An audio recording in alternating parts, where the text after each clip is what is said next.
Hello mga ka-auto, so this is Engineer RK from Home Automated PH and andito po tayo ngayon sa Aurora Hill, Baguio City to install po ang ating smart gate.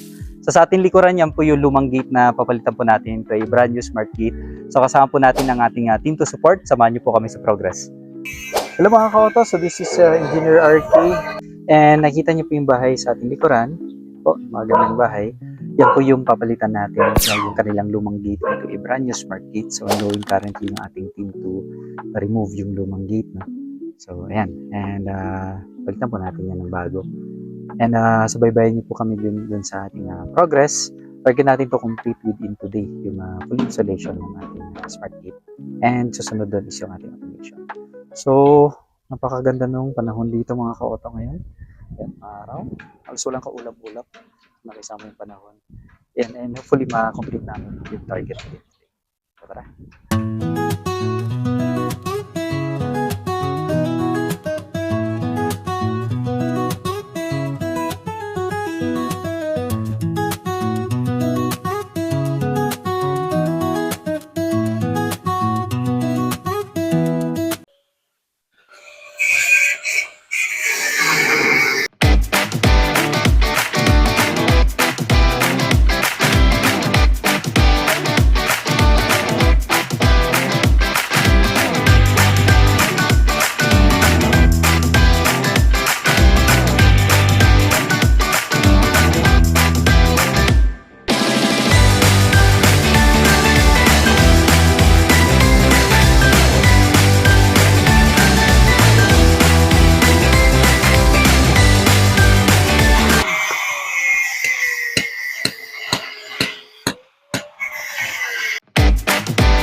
Okay, so yung mga ka-auto, ito na yung brand new gate ng ating client na dumating na.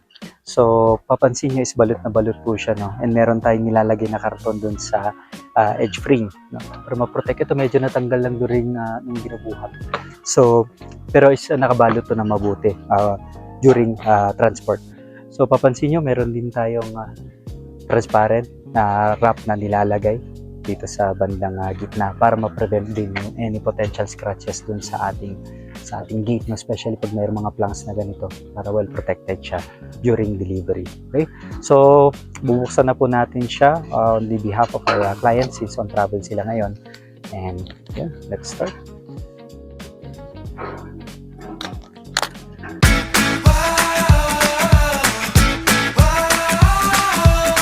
Okay, so yung mga ka-auto, open na po yung ating gate and ready na for installation.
Hello mga ka-auto. So yan, ending na po tayo ng ating day 1 and so far na-meet po natin yung ating target to install po yung ating smart gate. So papansin niyo sa ating likuran yan na po yung ating gate na nakalatag na.